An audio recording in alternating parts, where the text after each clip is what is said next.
A herança, o inventário e a partilha têm como principal semelhança a divisão de bens. Mesmo assim, ainda há algumas diferenças entre eles. Quem vai explicar para a gente quais são elas no programa Saiba Mais de hoje é o Dr. Rodrigo Araújo, ele que é advogado especialista em Direito da Família. Doutor, antes de começar a nossa conversa, gostaria de agradecer o senhor por aceitar o convite da TV Justiça e vir participar aqui do Saiba Mais com a gente. Muito obrigado por esse convite, né? Ainda mais num tema que é bem minucioso, como a questão de herança, partilha e inventário. Certo. Como o senhor disse, é uma questão um pouco complexa, vale a gente dividir então em alguns pontos. Começando pela herança. Como que funciona a herança? Quais são os principais aspectos dela? Uma questão interessante é que dentro do direito todo mundo sempre fala que a morte resolve tudo, né? E no direito de sucessão, a herança na questão inicia a partir da morte de uma pessoa, né? Com a morte de uma pessoa, você vai analisar, vai verificar a questão patrimonial dessa pessoa para poder você extinguir essa questão patrimonial, porque as pessoas trabalham para deixar alguma coisa para os filhos e esse é um dos motivos de você trabalhar, né? Para deixar uma herança. Então, como é que você vê essa herança? A herança nada mais é do que você pegar o ativo e o passivo dos patrimônios dessa pessoa e utilizar certas questões jurídicas, legais, porque você vai ter herdeiros, né? Dentro duas características, você tem os herdeiros e você também vai ter a meeira, que é a cônjuge ou, atualmente, temos a companheira, né? Certo. Agora, em que hipóteses o companheiro ou cônjuge, eles podem ser herdeiros? O cônjuge, pela lei, após o Código Civil de 2002, ele é sempre um herdeiro necessário, né? Ou seja, ele, por força de lei, ele sempre será herdeiro. Mas existem certas regras em que o cônjuge, mesmo sendo herdeiro, você vai ter uma anterioridade de quem? Você vai ter uma anterioridade de outros herdeiros necessários. O que seriam os herdeiros necessários? Os herdeiros necessários seriam as pessoas que eles vão ter uma preferência na hora de herdar os patrimônios do decujus, né? Da pessoa que veio a falecer, né? Quem são esses herdeiros? Geralmente são as pessoas mais próximas. Nós vamos ter o cônjuge, os ascendentes e os descendentes. Esses três, você classifica eles como herdeiros necessários. Quais são os motivos? Como é que você vai colocar, de repente, saber se o cônjuge é ou não herdeiro? Vai ser pelo regime de casamento, né? Regime que a pessoa fez na hora da celebração do casamento, na hora que ele escolheu. Porque vão ter alguns regimes que o cônjuge ele não vai ser o quê? Ele vai ser meeiro, mas ele não vai ser o herdeiro, né? Ele não vai herdar, mas, como eu falei, sempre ele será um herdeiro necessário. Quais são esses regimes? Nós temos o regime que é o da comunhão parcial de bens, que é o mais comum.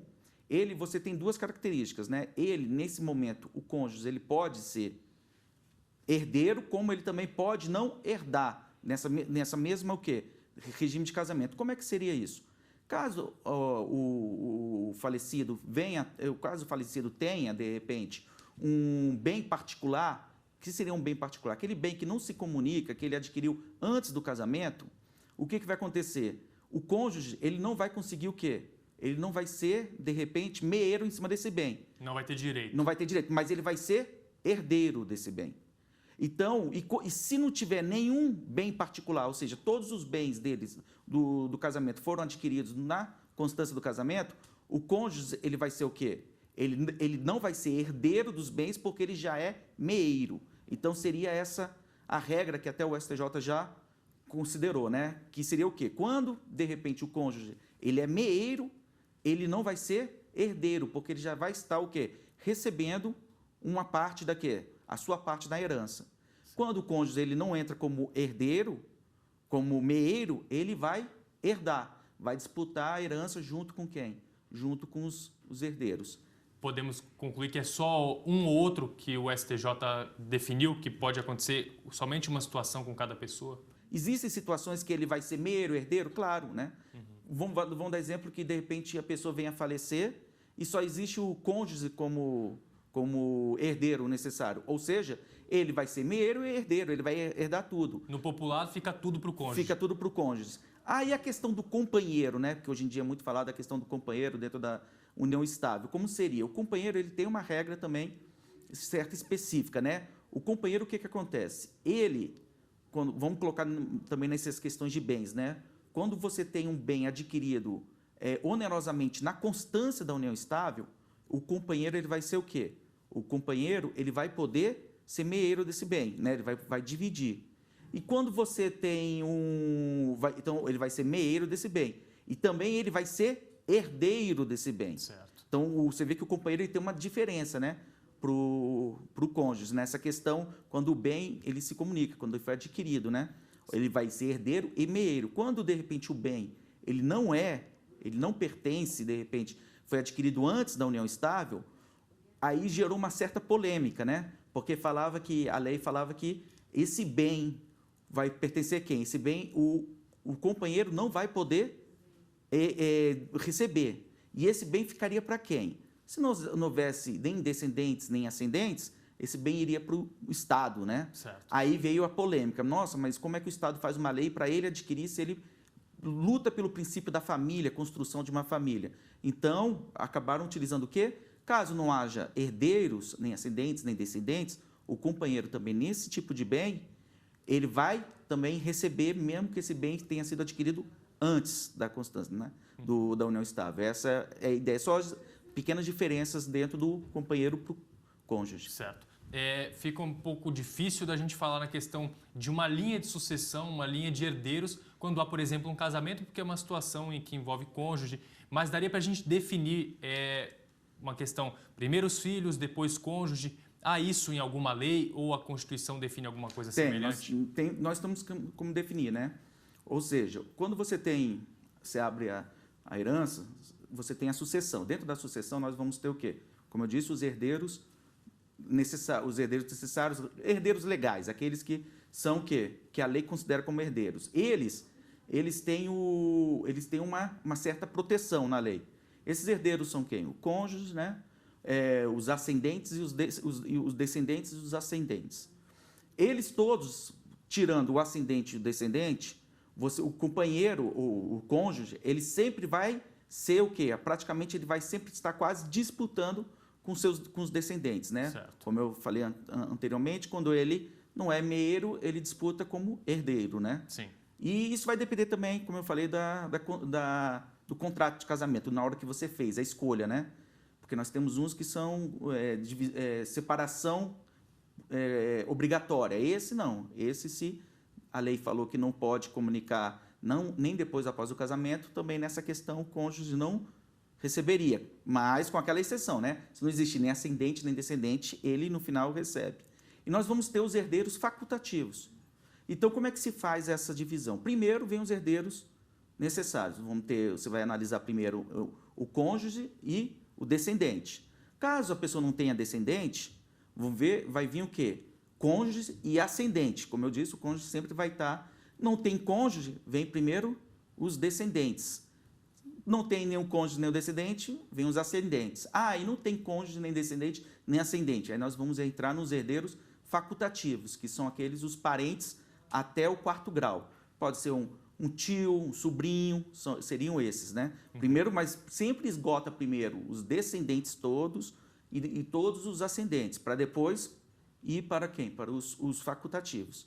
Essa é a regra nessa divisão, né? Abrir mão da herança e transferir para uma outra pessoa, por exemplo. Tem como fazer isso? Tem. Primeiro, nós temos que já ver algumas regras, né, no direito de família muito interessantes. Nós temos um princípio chamado princípio da Saizinho. O que significa esse princípio? Quando geralmente uma pessoa vem a falecer, diretamente, imediatamente, independente dos herdeiros aceitarem ou não a princípio, eles vão receber o quê? A propriedade daquele bem. Por quê? Porque um bem, quando você falece, o seu bem não pode ficar abandonado, senão, de repente, pode ser considerado um bem abandonado e um terceiro pode vir e buscar, né? Pode querer esse bem. Então, o que acontece? Diretamente, a pessoa faleceu, você já transfere a propriedade desse bem para quem? Para os seus herdeiros. Herdeiros, e também nós temos os legatários, né? Quando você tem a herança, porque a herança nós podemos ter o testamento, né? Dentro do testamento nós temos herdeiros e temos os legatários. Os legatários seriam o quê? São aquelas pessoas que estão fora dos herdeiros e que recebem um bem específico, ou seja, eu vou deixar um carro, de repente, para um amigo meu. Aquele carro é um bem que simples, então aquela pessoa, meu amigo, ele é um legatário, né? Então, é isso que eu estou falando. Então, naquele momento, a propriedade já é transferida, né? Só que ninguém é obrigado a, de repente, aceitar. Eu posso chegar e não querer aceitar, porque antigamente, a herança, quando vinha, de repente, você recebia a herança e tinha uma dívida maior, essa dívida recaía em cima dos herdeiros. Hoje em dia, não. Essa dívida, ela recai, no máximo, até o limite da herança. Então, as pessoas, antigamente, poderiam, de certa forma, até abrir mão da sua herança. Hoje em dia, é mais difícil acontecer isso, mas você pode, de repente, quando recebe o bem, a propriedade, você vai ser chamado no inventário, de repente, para saber se você vai querer ou não. Para você abrir mão do seu bem, para você renunciar ao seu bem, isso vai ter que ser perante, de repente, no cartório, né, perante o tabelião ou perante o juiz, se for judicial, e tem que ser escrito, tem todo um procedimento formal, né, para você abrir mão. Para você aceitar o bem, não. Pode ser expresso, também pode ser, de repente, tácito, ou você pode, de repente, começar a atuar de uma forma que você mostre que você está querendo aquele bem. Além disso, você também pode ceder. De repente, vamos dar exemplo, eu recebo uma herança e eu faço uma cessão dessa herança, de repente, para um outro herdeiro. Ou seja, eu estou cedendo aquela minha herança. Mas lembrando, essa cessão ela sempre tem que ser gratuita. Ou seja, se você ceder uma cessão e cobrar alguma coisa, alienar, aí o que vai acontecer? O Estado já vai considerar que aí você não está abrindo mão, você está praticamente alienando. Com isso, você recebeu a herança e depois repassou a sua herança. Qual é a importância disso para o Estado? Nesse caso, se você fizer isso, quando você faz algo semelhante, você vai ter que pagar o primeiro imposto, certo, o ITCMD, falando que eu estou recebendo, e depois eu vou ter que pagar um segundo imposto também. Por quê? Porque aquela outra pessoa está recebendo. Então, tem essa diferença quando você faz de forma o quê? Cobrando, que não é a cessão gratuita. A cessão gratuita, não. Estou cessando, só pagaria aquele imposto. Certo. A gente vê a maioria das divisões, é o mais comum, a divisão dos bens é de forma igualitária. Tem como um testamento ou entre o acordo dos herdeiros alguém receber uma parte maior desses bens? Tem. Quando você tem na questão da herança, a herança ela prevê o quê? Ela prevê uma proteção primeiro aos herdeiros necessários, ou seja, 50% do seu bem, do seu patrimônio, né, do seu bem, do seu patrimônio como um todo, tem que ser quê? Tem que ser garantido para os herdeiros necessários. O outro 50% você pode dispor da forma que desejar por meio de um testamento, né? Temos que sempre colocar por meio de um testamento. Então, o que acontece? Você tem liberdade absoluta em cima dos seus bens? Sim, nós temos a liberdade absoluta. Ou seja, se eu não tenho nenhum herdeiro, eu posso dispor de forma, num testamento, da forma que eu desejar. Se eu tenho herdeiros, eu vou defender o quê? A legítima deles. Eu vou defender os 50%, retiro, e os outros 50% eu posso fazer o que desejar. Ou seja, eu posso chegar de repente, como eu falei, posso passar eu tenho um automóvel, quero dar para um colega, mas eu também posso pegar e falar, esse automóvel eu vou dar para o meu filho mais velho. Ou seja, meu filho mais velho ele vai receber a herança, a legítima dele, que é os 50%, que vai ser dividido entre os herdeiros necessários, e ele vai receber mais esses bem ou porcentagem, né, que eu colocar no testamento. Ou seja, vai haver uma desigualdade. Gera problema? Certamente deve gerar um problema entre os filhos, né? Mas você pode fazer isso. Certo. A gente falou até agora de bens. Dívidas são repassadas também para os herdeiros? Sim. O que acontece? Como eu disse, né, no início, quando você faz a sucessão, quando você abre a herança, você vai fazer o quê? Você faz um procedimento, um inventário que vai aferir quais são o que você tem, os créditos, né? Vai aferir as dívidas, os impostos que tem que ser pago, como estão os bens, toda essa questão da herança que foi passada, né? Então, o que acontece? As dívidas vão ser? Vão. No final, a herança ela vai ser o quê? Repassada após você tirar o que você tem mesmo de bem, patrimônio, tirando todas as dívidas, retirando todas as dívidas, o que sobrar, o que formar, é isso que vai ser passado para os herdeiros ou via testamento, né? Dívida sendo maior do que a herança. Se a dívida for maior que a herança, não vai passar para os herdeiros, nem Se a dívida, de repente, eu coloco no testamento que eu estou deixando um carro para um amigo, que seria o legatário, de repente, esse carro não me pertence, tem uma dívida maior, o que acontece? Aquele testamento é como se aquele legado é como se tivesse caducado, né? Não vai ter aquele bem. Sim. Então, se eu tiver umas dívidas maiores, as dívidas vão morrer, os credores vão morrer no meu limite da minha herança. Não irá passar para o quê? Para os meus herdeiros, porque nisso eles não herdaram nada, né? Filhos fora do casamento, normalmente vai parar na justiça, é uma situação complicada. E como que o Poder Judiciário está lidando com isso? A questão dos filhos, antigamente nós tínhamos essa divisão, né? Dos filhos fora do casamento e filhos dentro do casamento, né? Ultimamente, a lei ela considera filhos, né? Herdeiros, né? Se você tem um filho fora do casamento, o que vai acontecer? Esse filho ele vai ser um herdeiro necessário. Aí tem essa questão das pessoas falando, mas e como que fica a herança, o patrimônio dessa pessoa que tem esses diversos filhos, né? Vai ficar da seguinte forma, é aquilo que eu disse, né? A meeira, ela é meeira, e os outros filhos eles vão ser tratados de forma igualitária. Certo. Os filhos, né? Eles vão ser tratados de forma igualitária, só a diferença é que o filho ele vai ser herdeiro dos pais, né? E o outro ele vai ser herdeiro do pai e herdeiro da outra mãe, né? Certo. No caso, tudo é dividido igualmente. Os filhos não têm diferença neles. Certo. Partindo então para o inventário, é todo o processo que vai, vamos dizer assim, reger essa divisão de bens, né? O inventário, o que acontece? A lei ela fala que, depois da lei, com essa nova lei do inventário poder ser feito, né, extrajudicialmente, nós tivemos esticou, de repente, o tempo, né? Você tem um prazo de até 60 dias após a abertura da sucessão de você iniciar o processo de inventário. E falam que até um ano, né, 12 meses, até 12 meses para terminar esse inventário. Mas o juiz de ofício, ele pode, de ofício ou sendo solicitado, pode estender esse prazo, né? O que acontece? O inventário ele é apenas o procedimento para poder apurar o patrimônio daquela pessoa. O patrimônio quais são? Ele vai apurar a receita, quanto que tem de patrimônio, as dívidas, quem são os herdeiros, esperar os herdeiros todos eles poderem entrar, né, no espólio, né? Vai formar esse espólio, né?